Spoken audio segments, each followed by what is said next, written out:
Fala pessoal, e aí, será que o Bitcoin sobe mais? Ou isso aí essa alta agora é uma retração? Vamos ao gráfico ver o que é que o mercado está falando para a gente agora? Vamos lá. Vamos começar aqui pela uma análise com os indicadores, certo? Vou começar uma análise aqui com o indicador RSI, tá?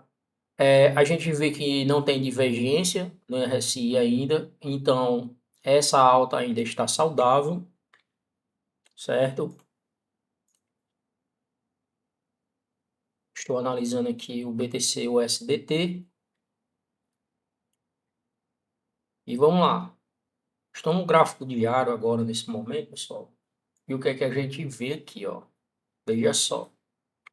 Vou diminuir aqui para o gráfico de H4, certo? A gente vê que o mercado ele tentou andar lateral aqui, ó, certo? Ele tentou andar lateral aqui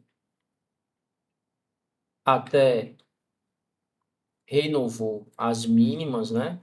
Renovou as mínimas, mas depois disso ele só gerou topos e fundos ascendentes, né?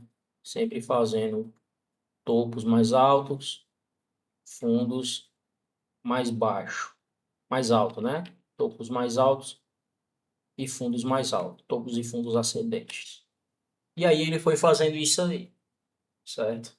Essa estrutura, certo? Principalmente pela localização dela aqui para o passado, que eu vou já mostrar para vocês aqui numa visão macro, no passado, pela posição que está e pela forma que ele trabalhou aqui, demonstra mais força de demanda, né? E isso confirma como um rompimento dessa acumulação, né? Se tem mais força de demanda, aqui é uma acumulação, aqui é uma causa, aqui é o efeito dessa causa, tá? E aí o que é que a gente pode ver aqui, ó? Vamos lá.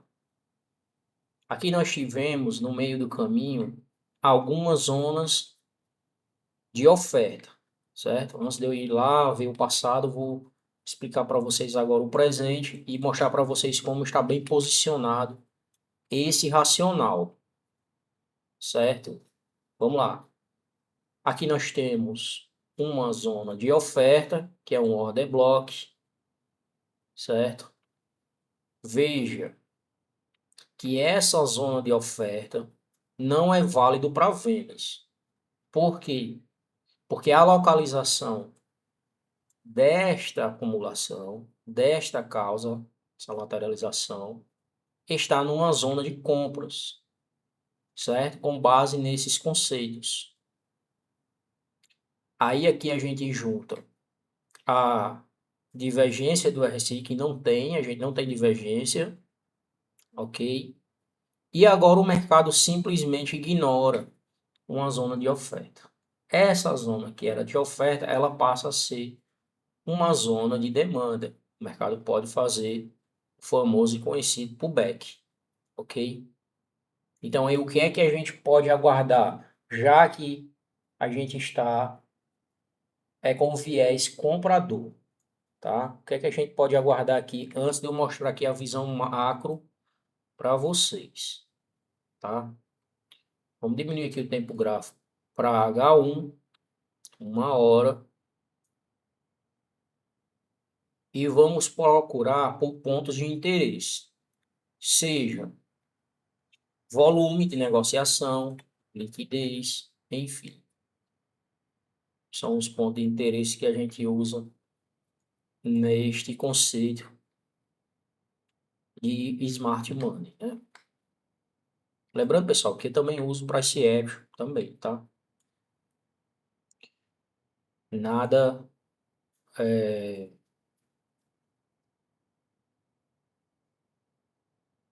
vamos lá. Pronto, aqui o que é que a gente tem, né? Se a gente for procurar aqui onde teve mais volume nessa pernada, que foi aqui rompeu, né? aquela zona de oferta, essa daqui, ó. Vou marcar ela aqui para a gente ver onde é que está a mínima dela e a máxima dessa zona de oferta aqui.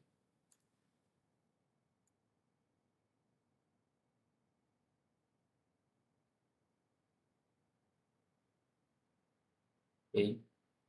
Então veja que nessa pernada que foi feita aqui agora, que rompeu, né? Ele vai ter um volume aqui, ó. Ele vai ter um volume aqui nessa faixa de preço.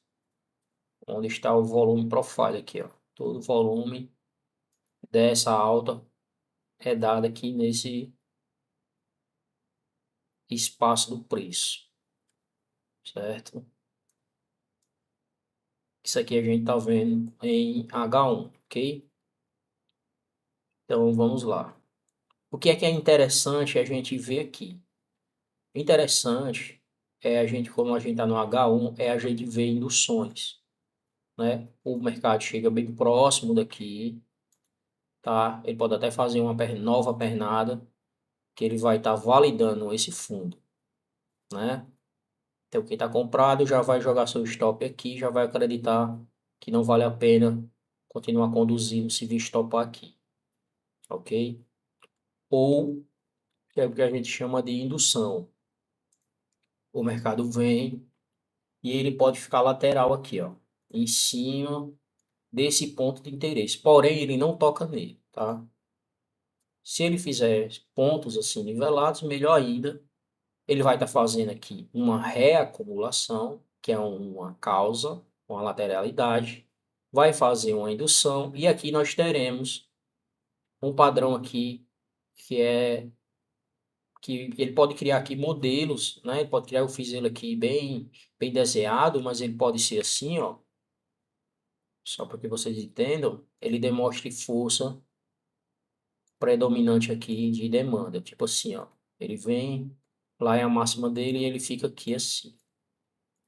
Ele fica sempre meio que querendo subir, tenta lateralizar, mas estourando ali a resistência, tá? Então aqui a gente vai ter uma lateralidade, demonstrando que é uma reacumulação, certo? Que é uma reacumulação. Furando. Lembrando que isso aqui a gente está supondo que pode acontecer, não que vai acontecer, entendeu? E aí fica muito bom porque a gente pode unir as teorias, né? Usar aqui o Wyckoff, que é o famoso spree, que é a manipulação, tocando em uma zona de interesse que teve volume de negociação. A gente pode até ver mais confluências aqui, a gente pode ver até Fibonacci aqui, certo? A gente vai ter uma causa demonstrando força de demanda, tá certo? E aqui o famoso spree.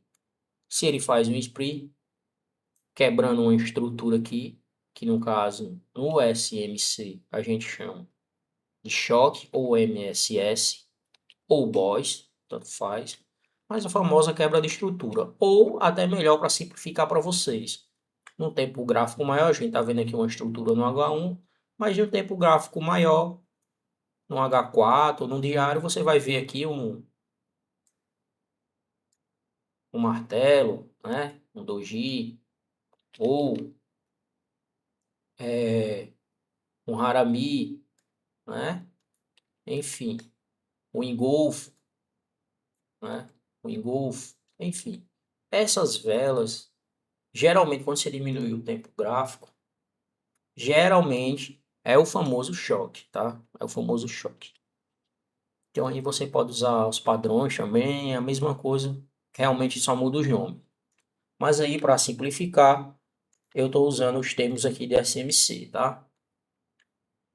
Então, para a galera aí que tem preconceito, né? Que acha que as coisas não podem misturar, vamos dizer assim, já quebra esse tabu aí, tá? Vocês podem até confirmar o que eu estou falando. Ok? Então aqui a gente vai ter essa zona de interesse. Estamos falando sobre confluências, né?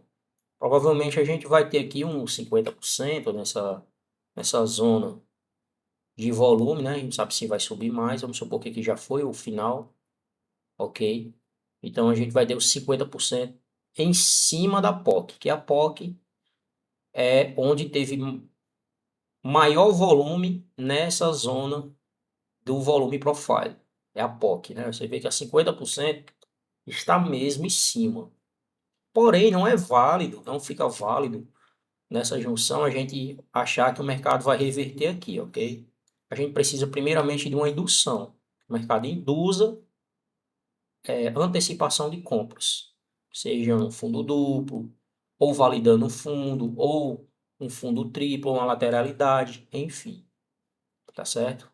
Então, muitas das vezes o pessoal vê um ponto de interesse desse e já quer entrar, não é bem assim, tá?